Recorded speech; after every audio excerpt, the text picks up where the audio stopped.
my colleague just stated, the AI field is in its infancy, and I don't think we've really figured out how many different ways and how disruptive this can be to all of the different aspects of our society, including higher education. So it's going to take us a while to catch up to that. And in the meantime, I know faculty members who still like to use chalk on a chalkboard. We've had whiteboards for some time now. So bring my fellow faculty members along, to see if there's a way we can tighten. Of course, that sounds great, but it has wide-ranging ramifications to the higher ed industry, especially when we're counting something called FTE, full-time equivalency, and it generates revenue for the university as well. So the longer we keep those students, although we like them to get out in 4 years or less, that could have wide-ranging impact on that revenue stream. And then what do we do about that? So there's just a whole lot of things that we have to catch up with in terms of how disruptive AI is going to be, not only to higher ed, but also to K-12. But great question. Yeah, I think I agree 100%. And I think there's a lot of philosophical debate happening right now on the role of higher education in this new future, because the concerns around students cheating are sort of irrelevant if what we're supposed to be doing is preparing students for the real world. And I don't know about you guys, but I use Gen AI in my day-to-day job all the time, and I live in the real world, right? So if we're not allowing students to use these tools to prepare themselves to be competitive once they're out of a college or university, then we're doing them a disservice. But I think that the bar has changed, right? The bar for what is a student that is ready to enter the working world is changing, right? And so while they probably could have reached the existing bar more quickly, to your question, the bar is now higher. And so to reach that new bar of, okay, well, I'm not just good at what was important 10 years ago, I'm good at what is important today and tomorrow, which is, again, having the impact of maybe 10 professionals in your field because you have figured out how to leverage Gen AI effectively. That is a higher bar. And so it will probably still, to Maurice's point, take just as long to reach that new higher bar in order for you to be competitive in the working world. But as far as, how can I say, courses are concerned, there are some courses that, because AI is becoming more important, will drop off.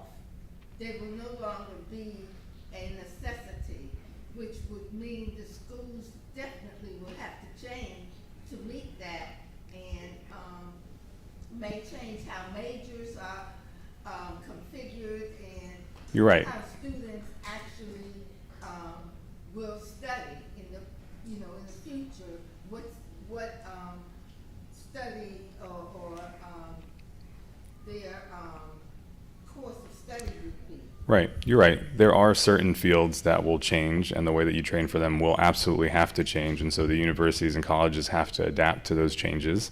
But this is no different than any technological, step forward that has happened in the past, right? When there was no internet, the way that students were taught is very different than the way that they're taught today. And this is, again, that next sort of quantum leap in capability that the universities have to catch up to. And unfortunately, it's moving very fast, and generally speaking, higher ed doesn't move as fast as the technology industry is moving in this moment. So right. I think we all have to have a little patience and grace for our educators to try to catch up to where technology is in this moment. Yeah. And the only point that I was trying to make, and maybe I didn't articulate it very well, but there's a philosophical aspect of school in general in our society that is very embedded in our culture. And, I have a son that's in college as we speak, and part of what he's learning is he has a roommate. How do I interact with my roommate? If I like the AC on 60 and they like it on 80, what does that interaction look like? So that's part of the educational experience that's not necessarily related to pedagogy, quote unquote. So that 4 years is an experience in social culture as much as it is in learning about going to class and, getting good grades. So that aspect of it, we're going to have to really think about, and whether or not we want to reduce that to 2 years versus 4 or less, all those cultural ramifications. In fact, one of the studies that I just heard not too long ago, a presentation from EAB, who's like the Google of education. They amass all of this data and information. Sure, they use Power BI as well to analyze some of it. But one of the things they said is because of the pandemic, the learners in high school at the time of the pandemic, when we were locked down, are 6 years developmentally delayed, which is really amazing because of the lack of social interaction. So that key interaction that you get just by going and sitting down in the classroom with fellow classmates is an experience that we can't undervalue. Aside from, again, learning how to add 1 + 1.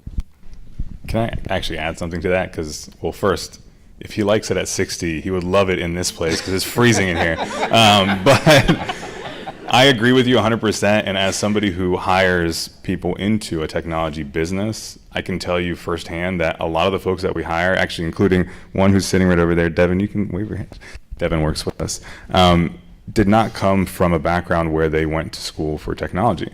And when I asked them, well, would you have gone back and changed anything or just have skipped going to college? Most of them said no because of exactly what you just described. It was the life experience that they gained in that environment, not necessarily what was in the book, but what they did and what they learned through interaction with classmates and with teachers and with others that prepared them for the real world.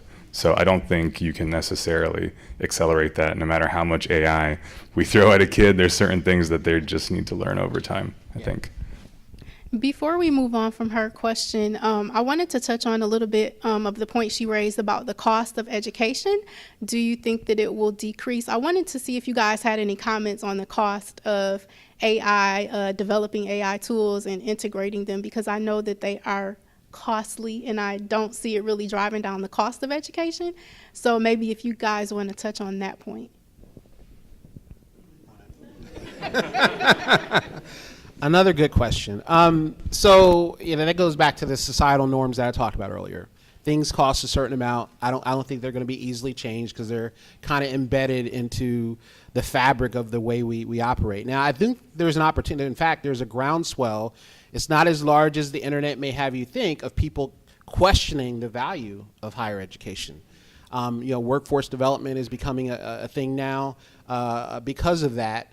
But as I tell everyone, when Netflix ate Blockbuster's lunch, remember Blockbuster? We used to like walking up and down the aisles looking for a Friday night flick, right? They were caught, unprepared. And I think the same thing applies to, higher ed and workforce development and AI. So AI is definitely going to be disruptive, but it's going to create new opportunities like prompt development. So you got to tell the AI what exactly it is you want, build that kind of relationship, and now they have generative AI that can remember these profiles that you set up so that you don't have to teach it every time that, hey, I'm a higher ed teacher and I'm teaching a class full of something year olds and this is what I need you to do. So those types of things require a new skill set that didn't formally exist and wasn't really needed. So I think we're just going to evolve to different classes of responsibilities. Some jobs are going to go away. New jobs are going to be created. I talked about, marketing. I would be thinking about how I'm going to evolve in that area. Even, something as simple as, people getting their CDL license. I think in several years, that's going to be a thing of the past. So, but it's going to be something new that replaces that. So what that thing new is, I don't think is going to change the value proposition of a higher education degree. Great. Yeah, and I would just say that obviously the cost of education is not insignificant and it is getting higher. But what we have seen in conversations with community colleges and some of the most affluent Ivy League schools in the country is that they are looking for creative ways to leverage technology to bring down the costs. A good example is teachers' assistants. I actually had a conversation with a very prominent school on the West Coast recently, and they shocked me because they told me that their teachers' assistants make $40 an hour, which is the equivalent of 80 grand a year, and that each professor had a number of teachers' assistants just helping them to grade assignments. Now, this is a top business school, and that's probably not necessarily what a TA makes in every school, but when we were looking at what the TAs were doing, probably 90% of what they were doing could be automated with Gen AI in terms of like just grading papers against a rubric and providing feedback. And actually, Gen AI provided more consistent and more useful feedback than the TAs, because one TA is great and leaves a lot of feedback, and the other just checks the box and leaves no feedback. And so students were frustrated with the lack of consistency that they were getting from TAs in a school where they were paying a lot of money, 6 figures, to go to this school. And again, 90% of what those TAs were doing could be automated with Gen AI, and it didn't cost $40 an hour. It didn't even cost 40 cents an hour to do the same job. And so where does that money go, right? They could either give that money back to the students, or they could find other creative ways to spend it on something that would create value for the students. But again, there are a lot of cost savings opportunities by leveraging these technologies if they're leveraged appropriately.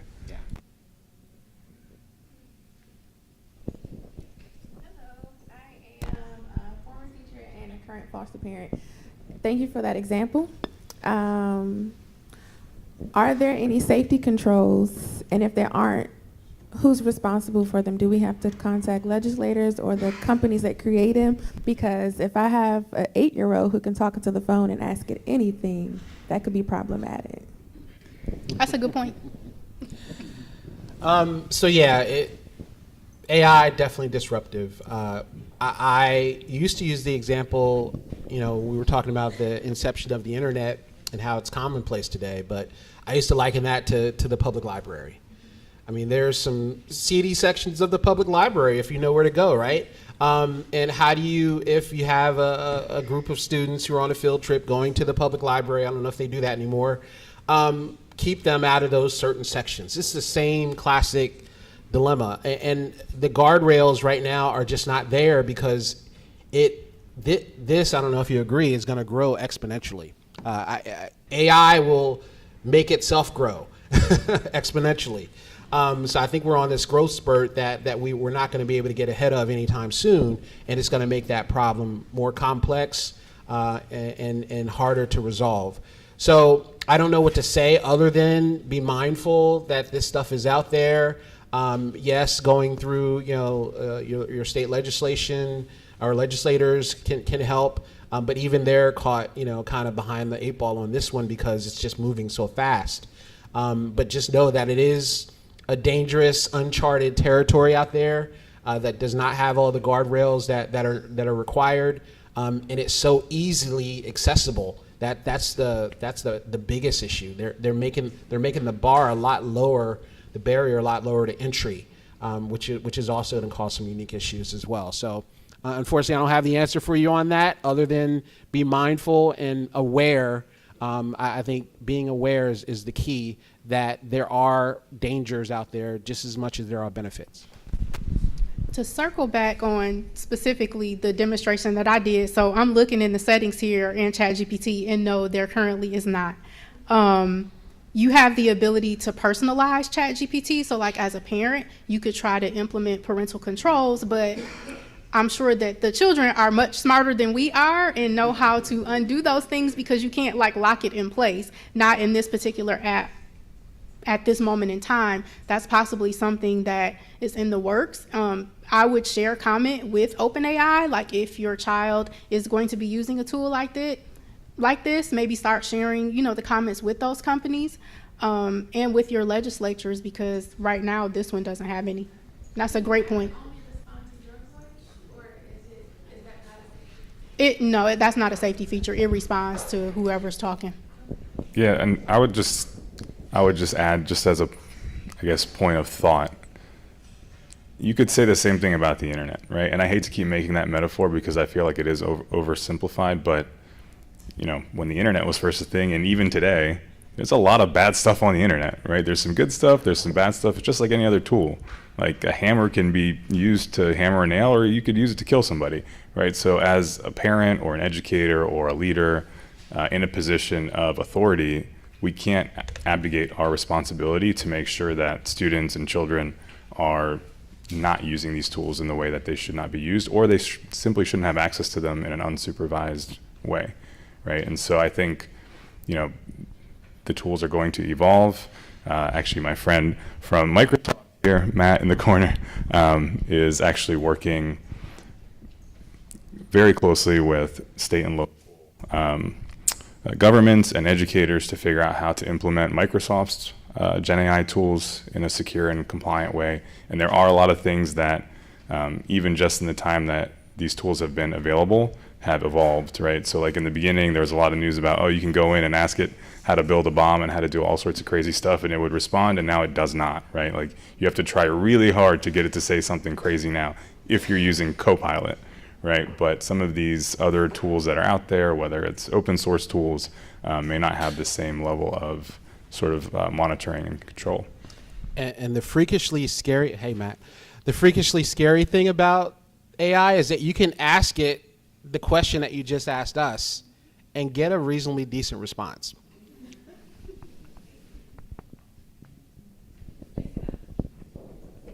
Hello. So my question is, I intentionally use AI, not that much, here and there.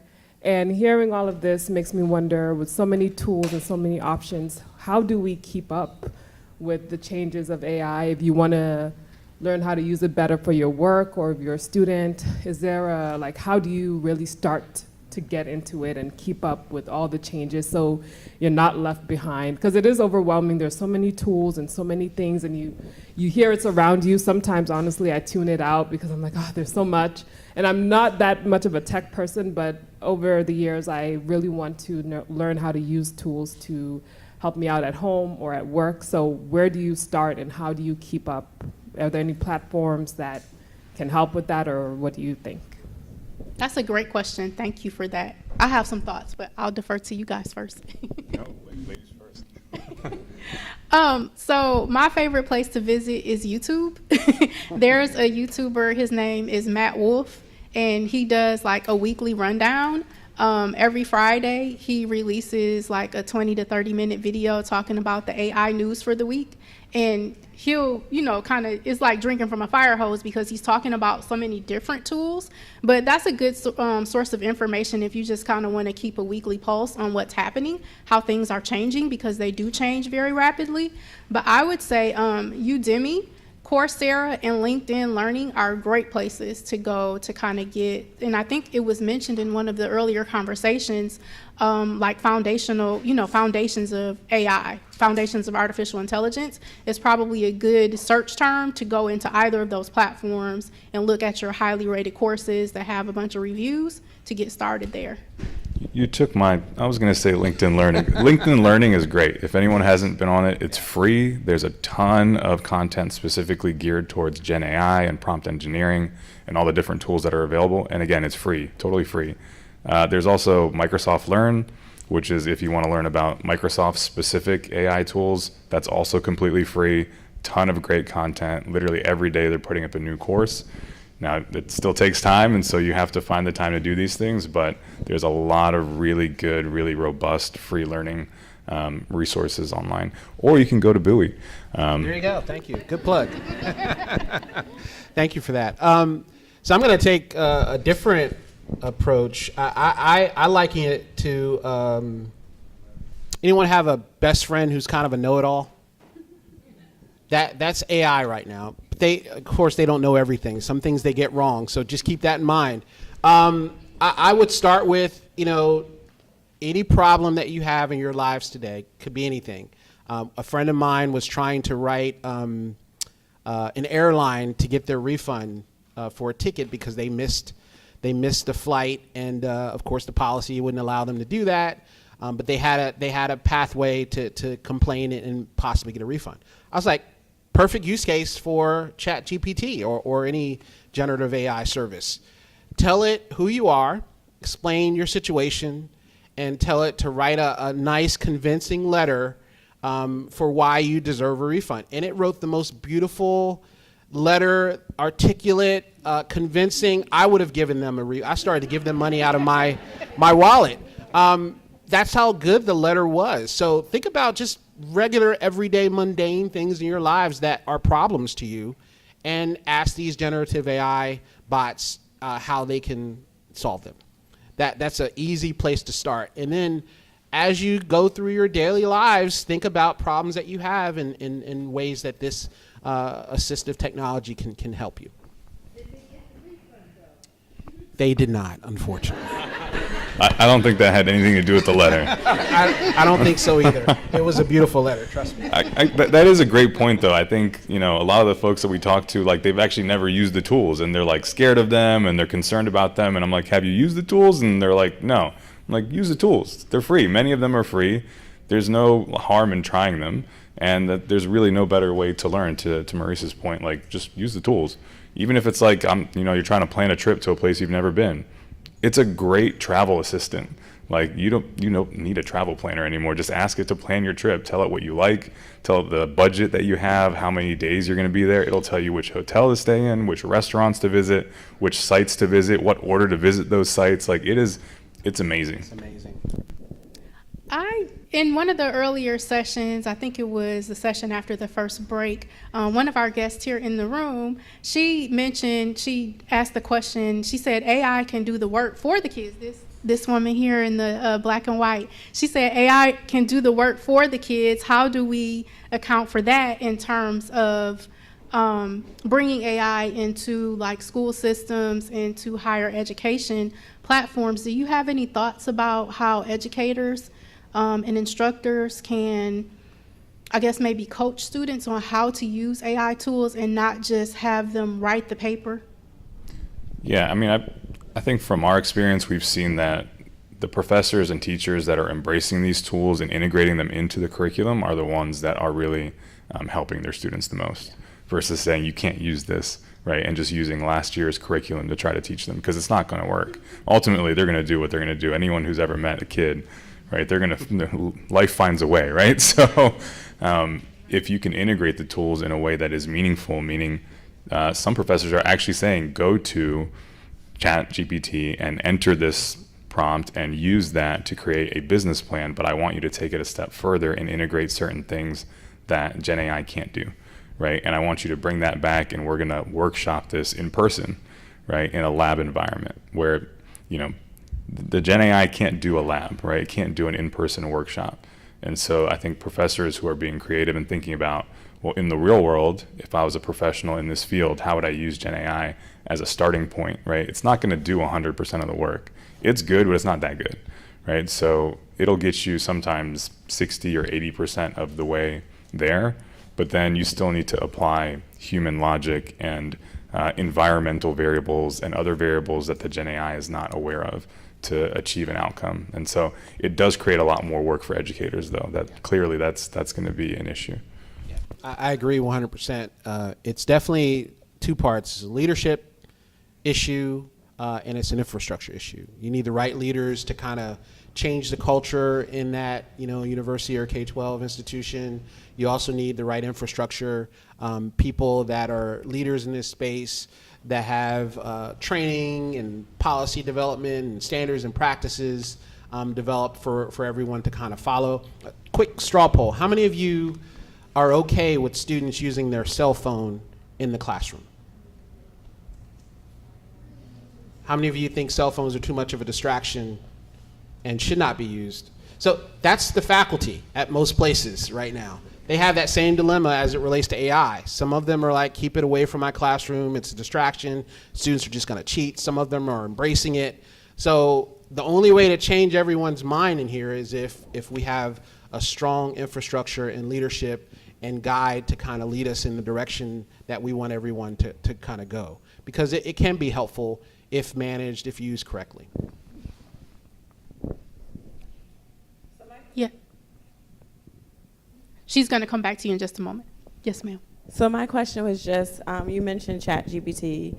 I know you guys mentioned Coursera, LinkedIn, and all those other things to learn about AI. But what are some of the AI tools that students can use to advance their learning?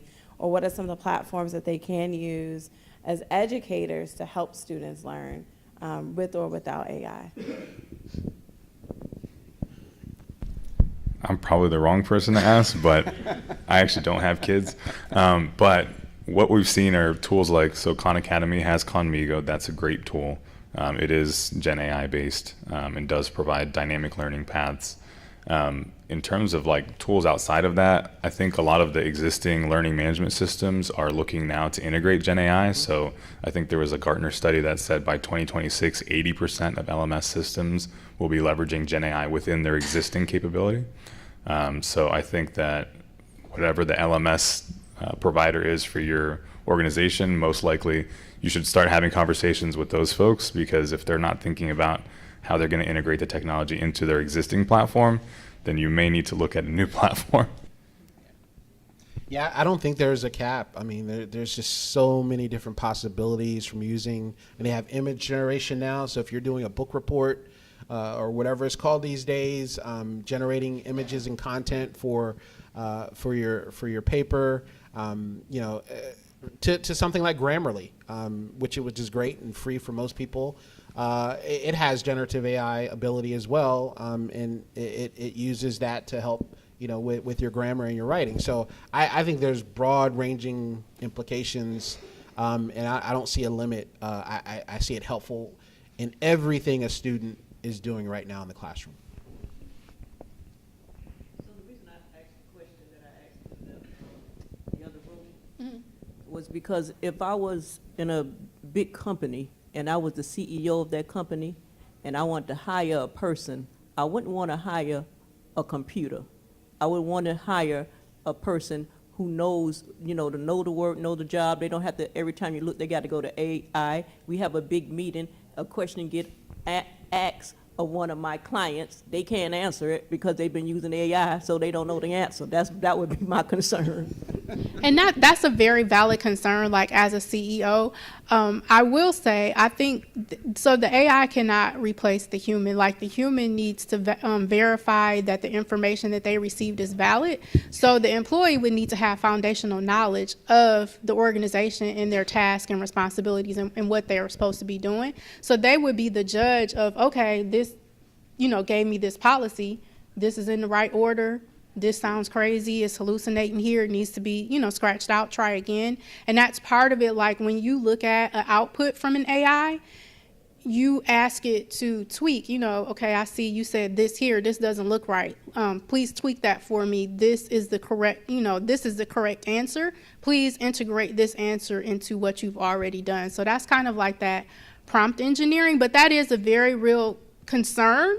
I hear you for sure, but we want to make sure that we're hiring qualified people that know the skill set, that know the job, and they can use AI to supplement and help them be more efficient and productive.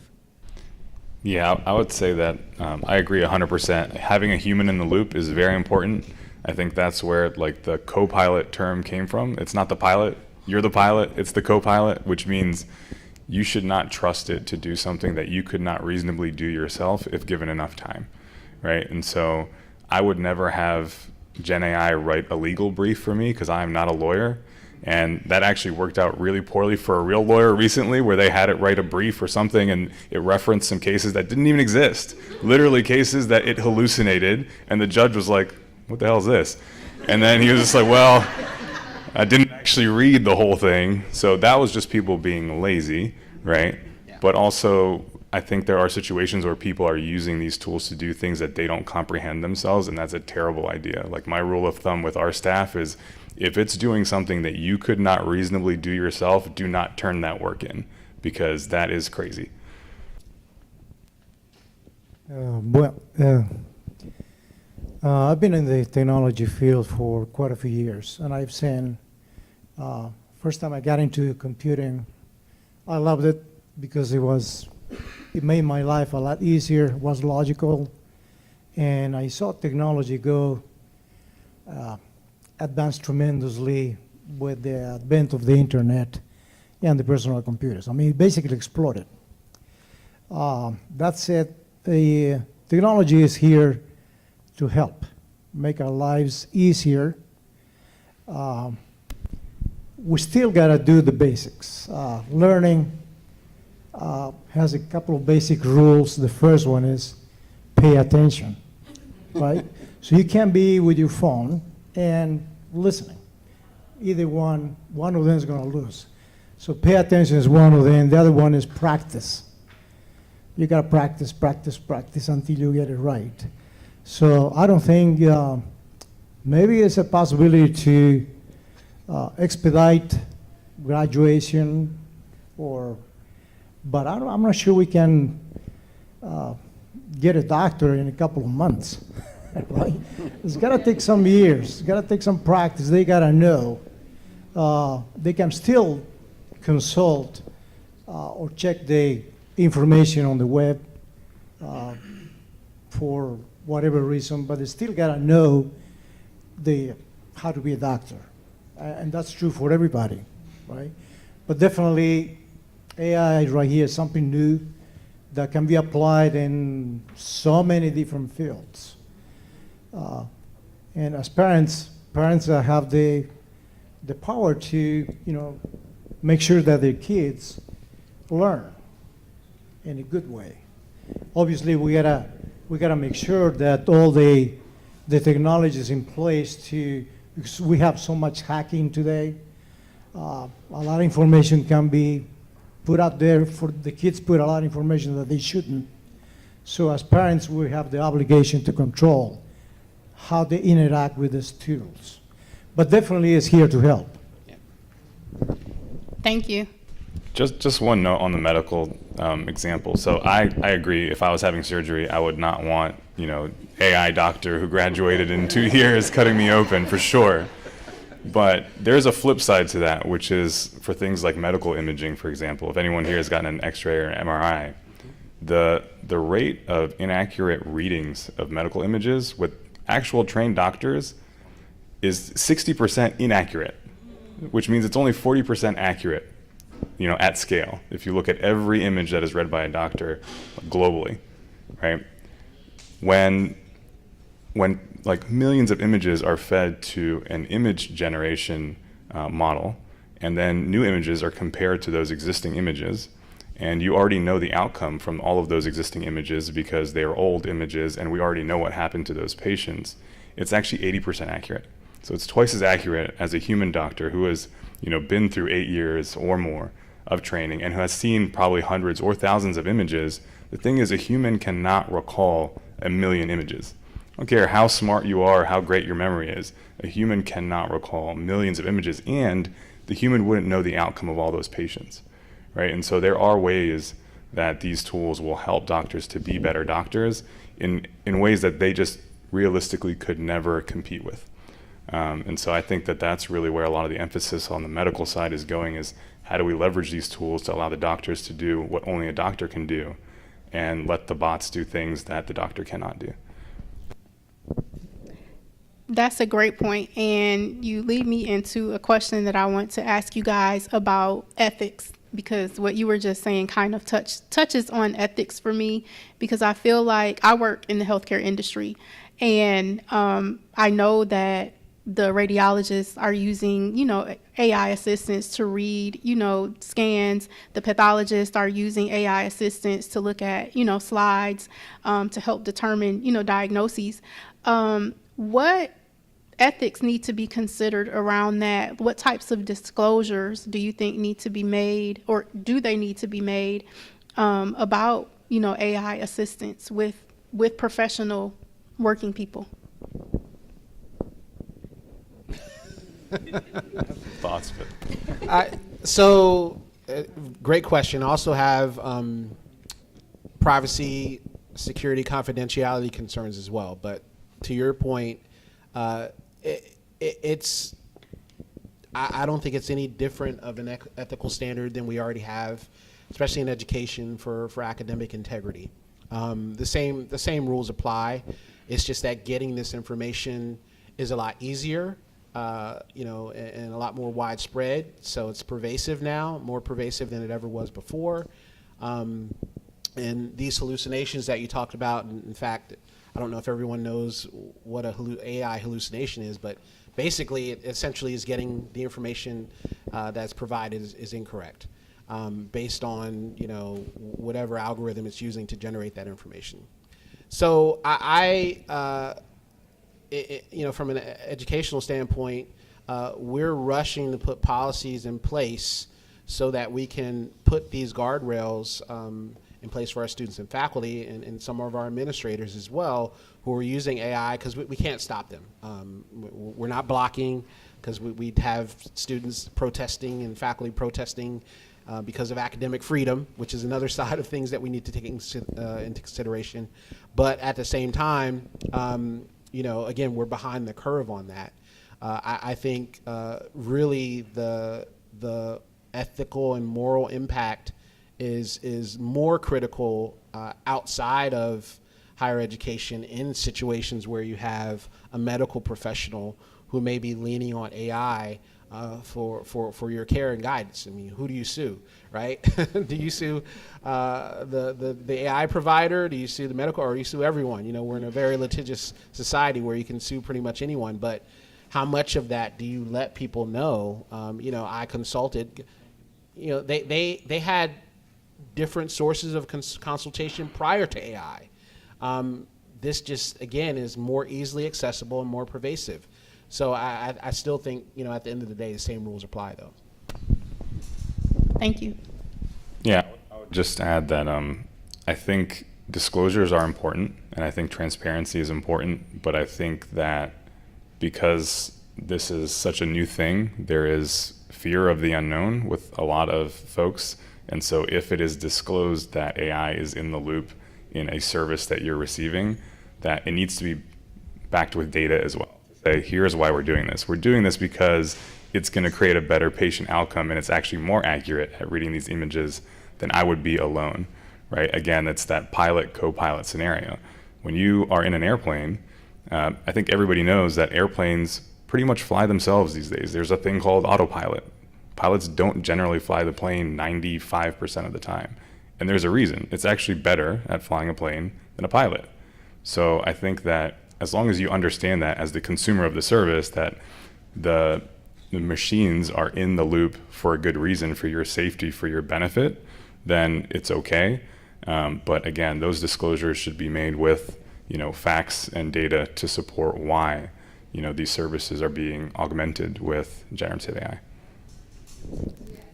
If the doctor, should we ask the doctor, and would they get offended if we ask if they are using AI so that we can make an intelligent decision regarding our health?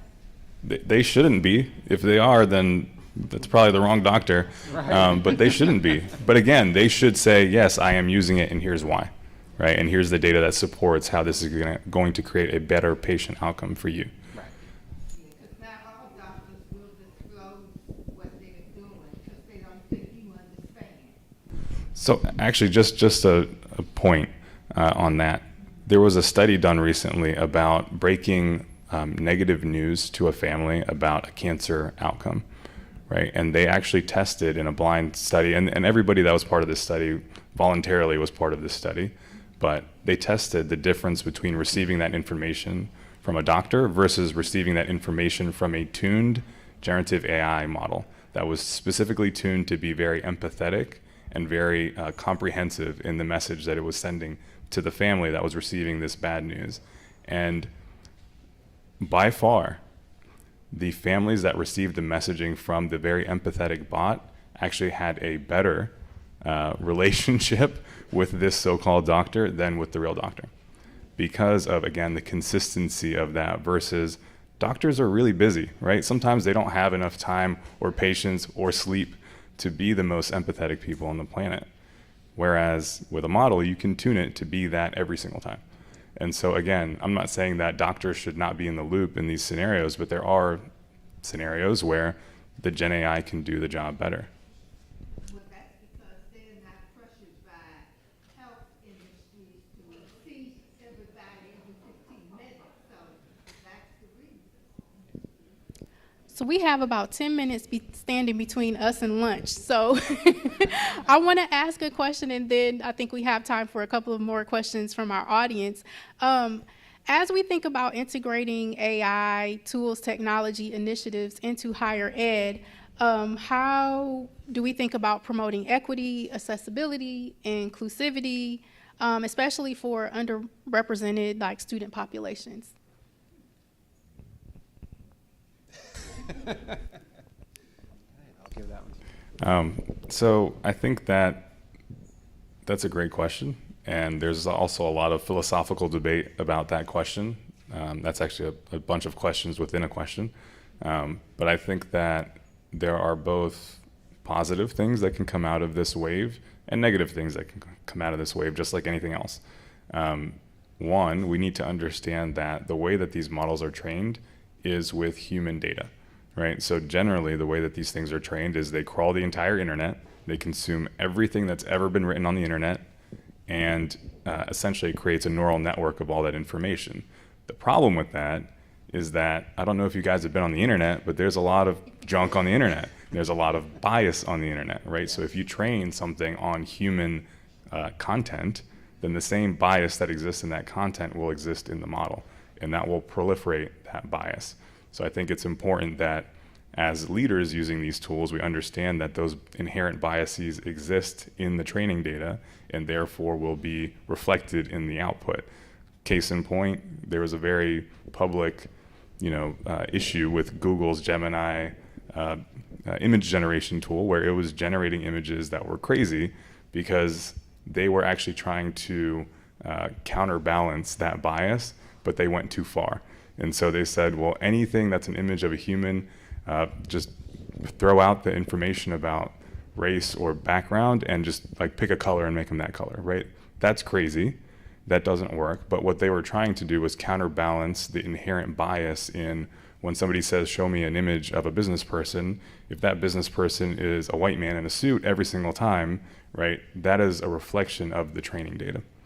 And so again, I think as people that are implementing these tools in a manner that can impact students and children, we need to understand that those inherent biases exist and use our best judgment. However, I do think that the use of these tools will democratize access to information in a way that's never been possible before for populations that have been underserved by education, right? For example, you can go into ChatGPT and say, act like a Stanford professor and quiz me on these subjects, right? And it will actually give you a Stanford professor level quiz on any subject you choose. And this could be a student, right here in Oxon Hill, who would never have access to that tutor before, right? So there are a lot of ways that we can leverage the tools to provide access to students that wouldn't necessarily have that level of access to education, but we just need to be thoughtful about it. Agree 100%. Couldn't have said it better myself. The only thing I'll add to that, just coming at it from a different angle, I think when you tried to pull up ChatGPT and we were having issues with the connectivity, I think that is an essential for everyone in our society today to have some degree of access to broadband, to get on this information superhighway and be able to use these tools. I think everyone needs to have a device, some type of device that allows them to leverage that broadband capability to get access to these different tools, and not everyone does. So that I think is definitely a predecessor to us having this digital equity and inclusion. I think I liken it to having a Tesla in your driveway, but your house doesn't have any roads around it and it's surrounded by 360-degree valley. So you really can't leverage that automobile in any way, shape, or form other than sitting in it and kind of leaning back in your seat and looking and marveling at what you have. But if you can't access the outside world, what really what good is it? So getting pervasive internet access, getting pervasive access to technology to allow you to leverage that internet access so you can get to these generative AI tools and all the other various AI incarnations, I think is going to be critical. Thank you. I think we have time for one or two more questions.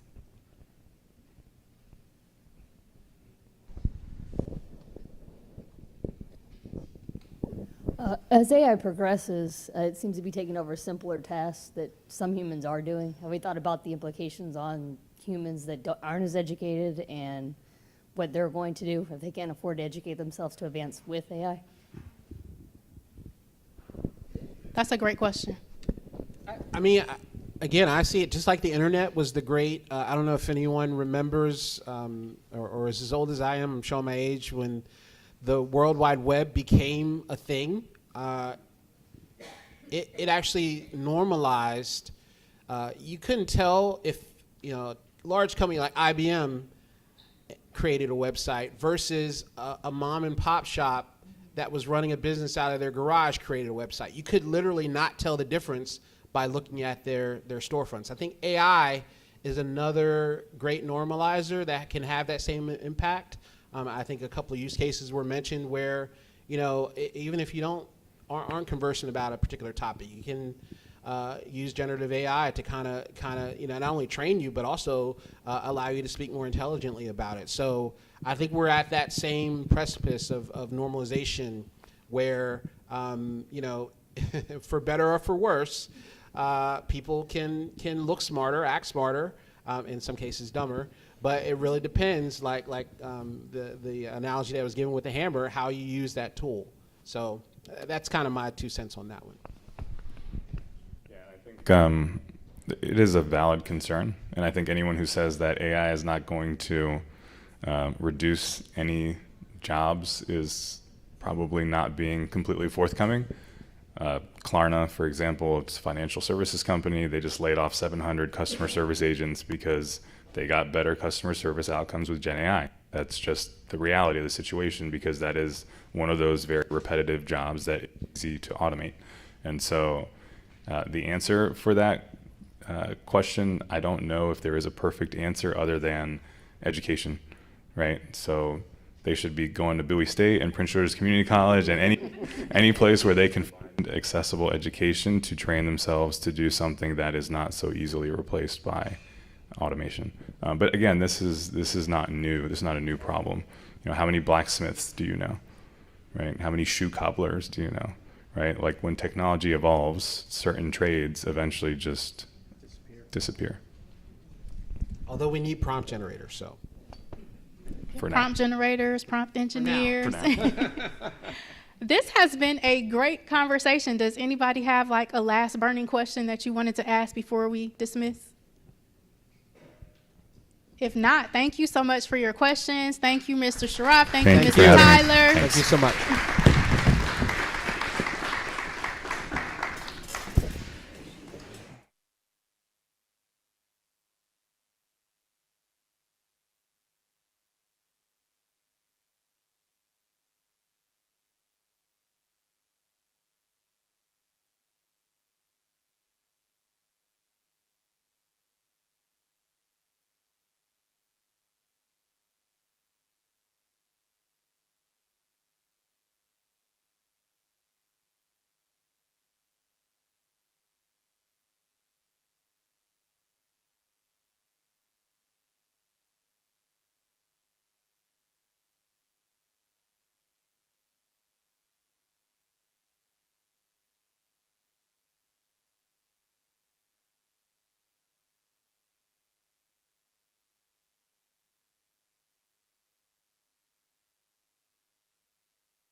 Good afternoon, everyone, and thank you for joining us this afternoon.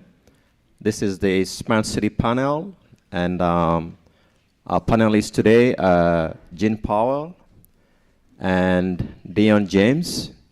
I'm going to have them introduce themselves in a few minutes.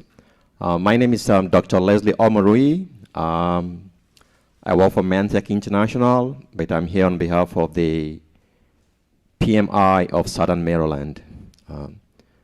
So I'm going to turn it over to Jane to introduce himself, and then Dion James can get started.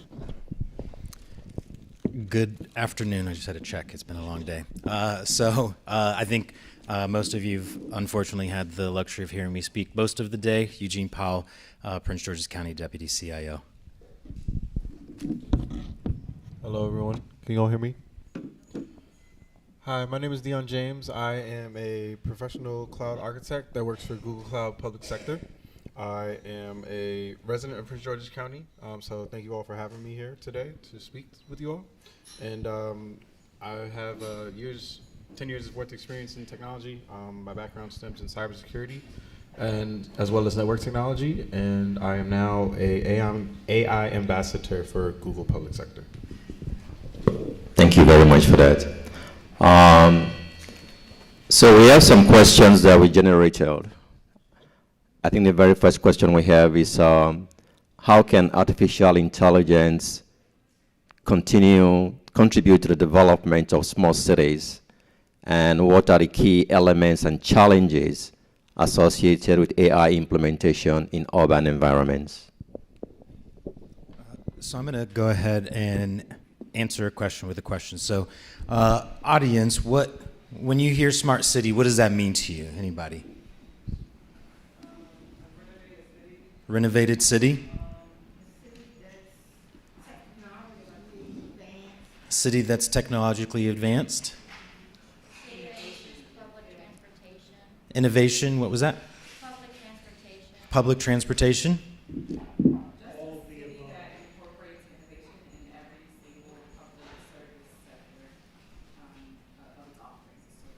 A city that integrates innovation in all facets of the government. Okay. Utilizing resources, all of the above. Yeah, all of the above, utilizing resources efficiently, yes.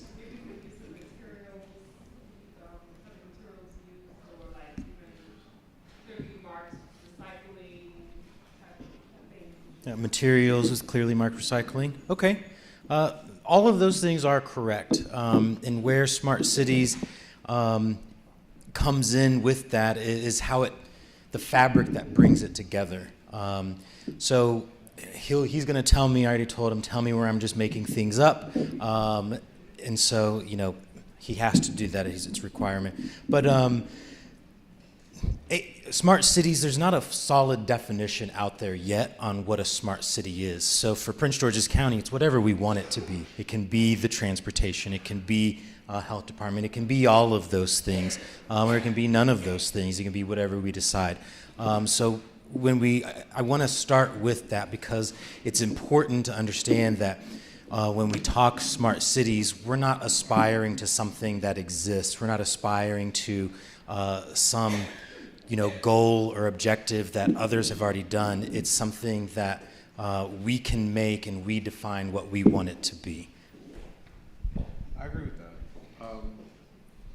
Yeah, I don't think the mic is working. Okay, I'll use this one. So I agree with everything Eugene just said. So I think defining a smart city, it touches upon all the things that was mentioned around the room.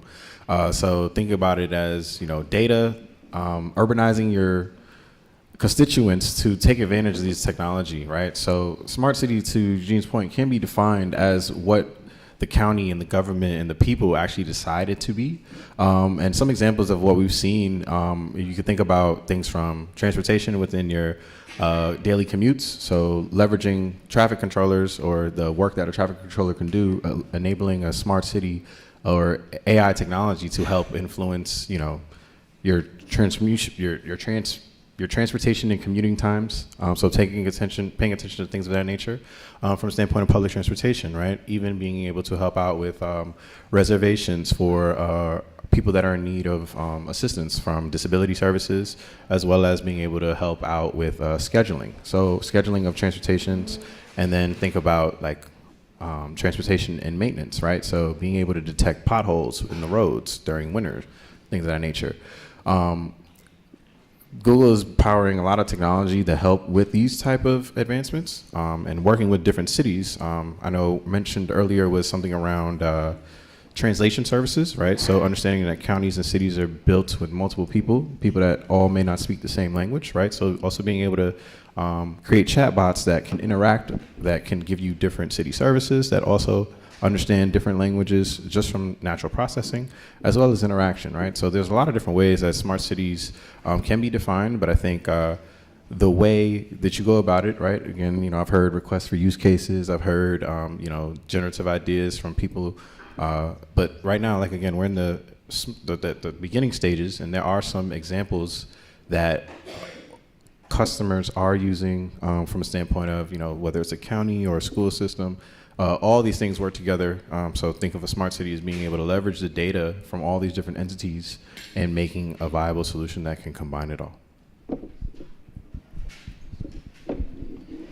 And so you may have heard me say earlier, when it comes to AI and those that were able to attend the workforce development panel, there's kind of the have and have nots, and that's generally with technology and overall.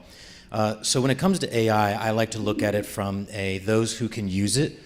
So there's a certain group of people that can use AI. They generally fall into a bell curve of age range, socioeconomic status, that kind of stuff. And then there's those who will benefit from AI. And so an example to kind of start out, a smart city discussion that I really like is, let's pretend that it's December or January because it's Maryland, so it's snowy, and there's lots of snow. And so we have DPWT, they're using AI to figure out where they should snow plow first. So that way they can get the roads, where's the most traffic. That sounds great, right? So that way the roads are clear, they're safe, kids are getting to school because nobody wants their kids at home. So getting them out there. But then when we look at that subset of information and we say, okay, where is the most traffic at? Well, now we've automatically isolated a subset of our community, because if they're lower economic status or underserved or underprivileged, they're not going to have that traffic pattern in their neighborhood because they can't afford a car or because they take the bus. So now if we just used one data set to plow that road and to increase efficiency, we've now just snowed in a whole community and essentially discriminated against them.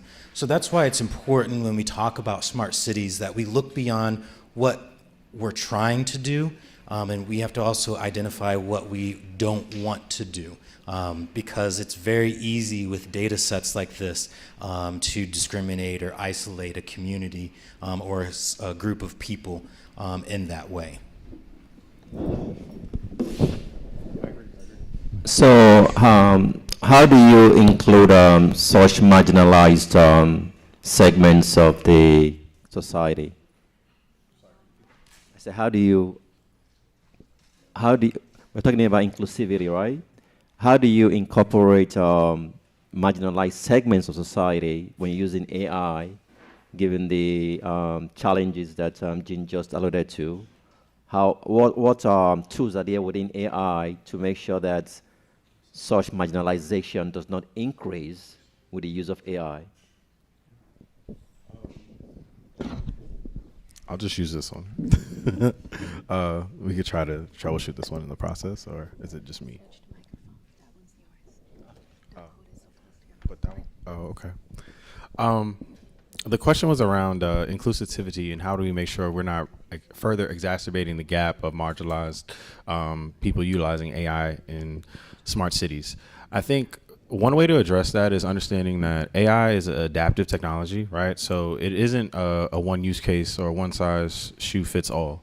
So understanding that technology is supposed to be met with the user, right? So understanding for a smart city, we could look at it from a standpoint of two ways. You could look at it from interaction on a personal level, or you could look at it from like a organizational county legislative level, right?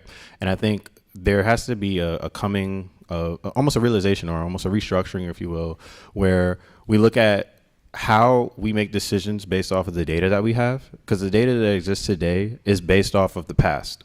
And the past oftentimes is going to reveal to us that there is bias in the data. There's data that is sometimes skewed in a way where if we look at it today, we may then point out some of the inaccuracies or some of the trends that we see.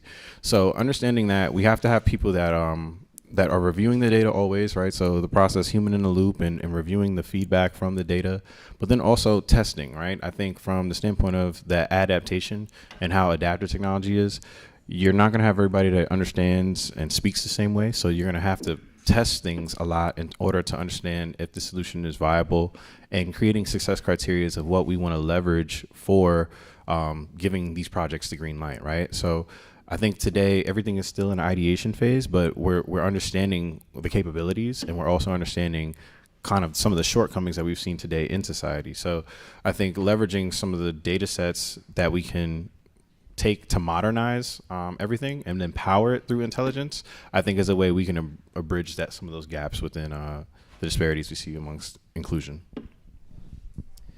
And so, again, I'll hit on one of the things that we have here, why we chose this facility. This is clearly a marginalized community because there's no cell service here. So, right now, if we were to have an emergency, we would have to go outside to call 911.